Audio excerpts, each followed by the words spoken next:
ಇನ್ನು ಈ ಚಂಡಮಾರುತದ ಪರಿಣಾಮ ಕರ್ನಾಟಕದ ಮೇಲೂ ಚೆನ್ನಾಗೇ ಆಗಿದೆ. ಅದರಲ್ಲೂ ಕೋಲಾರ, ಚಿಕ್ಕಬಳ್ಳಾಪುರ, ಬೆಂಗಳೂರು ನಗರ, ಗ್ರಾಮಾಂತರ ಎಲ್ಲ ಕಡೆಯಲ್ಲೂ ಕೂಡ ಬೆಂಗಲ್ ಸೈಕ್ಲೋನ್ನ ಎಫೆಕ್ಟ್ನಿಂದಾಗಿ ಧರೆಗುರುಳಿದೆ ಮರವೊಂದು.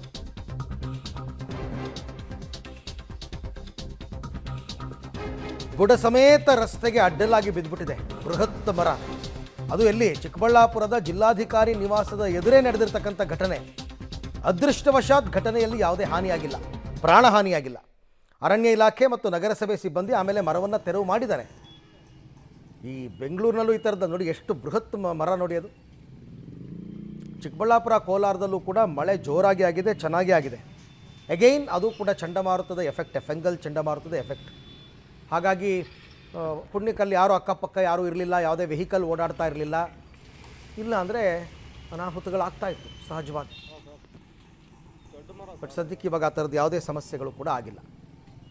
ಆಮೇಲೆ ಅರಣ್ಯ ಇಲಾಖೆಯವರು ಬಂದಿದ್ದಾರೆ, ನಗರಸಭೆ ಸಿಬ್ಬಂದಿಯವರು ಬಂದು ಆ ಧರೆಗುರುಳಿದ ಮರವನ್ನು ತೆರವು ಮಾಡಿದ್ದಾರೆ.